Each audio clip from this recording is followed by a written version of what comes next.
علیہ السلام نے ایک دن صحابہ سے پوچھا بتاؤ بہترین عورت کون سی ہوتی ہے؟ کون ہوتی ہے؟ آکسفورڈ کی پڑھی ہوئی جی، پنجاب یونیورسٹی جس نے ایم فل کا مقالہ لکھا ہو، پی ایچ ڈی ہو جس نے پی ایچ ڈی کی ہو نمل یونیورسٹی سے، ایک کراچی یونیورسٹی کی ڈگری ہولڈر ہو کہ باہر سے ایم بی بی ایس کر کے آئی ہو، کون افضل ہوتی ہے؟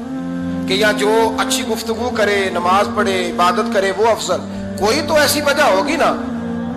صحابہ سے حضور نے سوال پوچھا تو صحابہ نے بھی مختلف جوابات دیے۔ کسی نے کہا حضور پنجگانہ نماز پڑھنے والی، فرمایا بات تمہاری ٹھیک ہے پر تو میری مراد کو نہیں پہنچے۔ ایک نے کہا یا رسول اللہ صلی اللہ علیہ وسلم پردہ کرنے والی، فرمایا بات تمہاری ٹھیک ہے پر تم میری مراد کو نہیں پہنچے۔ ایک نے کہا حضور باپ پردہ عورت، فرمایا بات تمہاری ٹھیک ہے پر تم میری مراد کو۔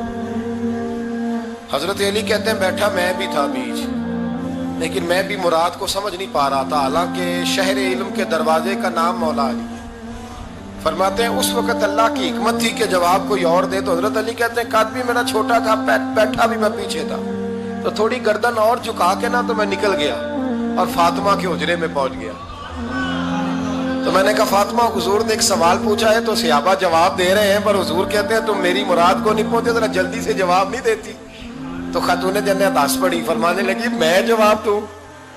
آپ کو بھی کہا ہاں دیں جواب کا کیا؟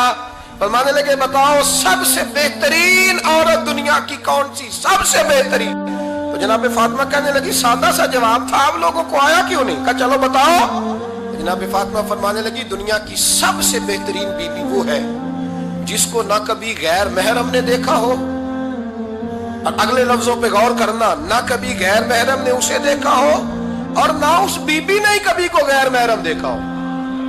یہ کوئی پردہ نہیں کہ بی بی کہتی ہے جناب میں تو چہرہ ڈھانپ کے نکلی تھی، باقی میں دکاندار سب سے بات چیت کر آئی، سب کے چہرے دیکھ آئی۔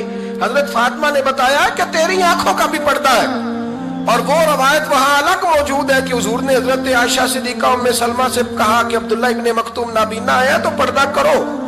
تو یہ نابینا اس سے پہلے سیرت نگاروں نے لکھا ہے کہ ایک دن یہ اس سے پہلے حضرت فاطمہ کے گھر چلے گئے حضور کے ساتھ، تو نبی کریم علیہ السلام نے جب ان کو لے کے حضور داخل ہوئے تو جناب فاطمہ نے آ کے جھکا لی، پردہ کر لیا۔ تو حضور نے فرمایا بیٹی وہ تو نابینا ہے، تو عرض کرنے لگی حضور مجھے تو نظر آ رہا ہے نا۔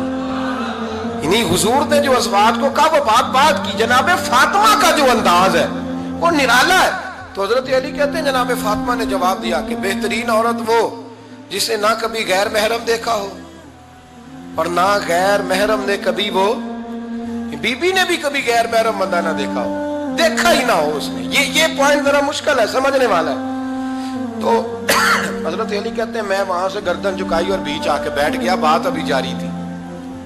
حضور نے فرمایا آتا ہے کسی کو جواب؟ تو کہتے ہیں میں نے ہاتھ کھڑا کیا، میں نے کو حضور آتا ہے؟ تو حضور مسکرا پڑے، فرمایا چل بتا۔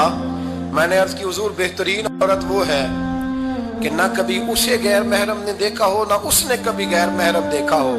تو حضرت علی کہتے ہیں شاباش مجھے ملنی چاہیے تھی نا۔ حضور مسکرا پڑے، کہنے لگے میں نے تو پہلے ہی کہا ہے فاطمہ تو بدعت منی، فاطمہ میرے جگر کا ٹکڑا ہے، میں نے تو بڑا پہلے کہہ دیا ہے۔ تو کہتے ہیں صحابہ میری طرف دیکھنے لگے کہ یہ تو تعریف فاطمہ کی ہونے لگ گئی ہے۔ تو میں نے کہا کیا کریں؟ اس محبوب کو بتایا ہے جس کے لیے اللہ نے کوئی پردہ رکھا ہی نہیں، سارے پردے کھول دیے۔